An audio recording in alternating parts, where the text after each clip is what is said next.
आज आम्ही बनवत आहे अंडा करी। त्यासाठी आम्ही अंडे घेतले आणि त्याला उकडायला ठेवलं। 10 मिनिट त्यात थोडंसं मीठ टाकायचं, अंडे फुटत नाही, त्यामुळे अंडे फुटत नाही आणि त्याला 10 मिनिट उकडू द्यायचं आणि त्याला छान झाकून ठेवायचं। 10 मिनिटं अंडे उकडल्यानंतर गॅस बंद करून द्यायचा आणि त्याला 5 ते 10 मिनिट थंड होऊ द्यायचं। अंडे थंड झाल्यानंतर त्याचे टोकर काढून घ्यायचे।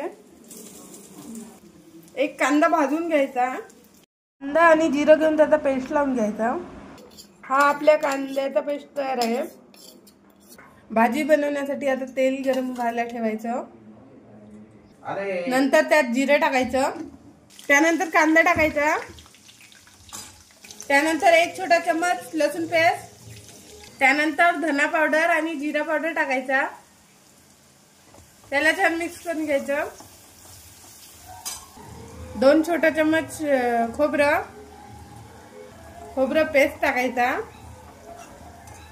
त्यानंतर कांदा पेस्ट टाकायचा, त्याला छान मिक्स करून घ्यायचं।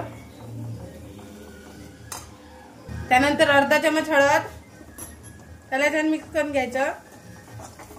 त्यानंतर 2 चम्मच तिखट टाकायचं, त्यानंतर 1 चम्मच मीठ टाकायचं आणि त्याला छान मिक्स करून घ्यायचं। त्यानंतर त्यात अंडे टाकायचे, त्यानंतर पाणी टाकायचं आणि त्याला छान मिक्स करून घ्यायचं।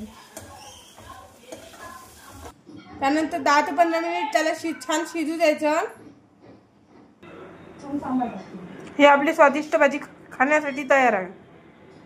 लाईक, शेअर आणि सबस्क्राईब करेल।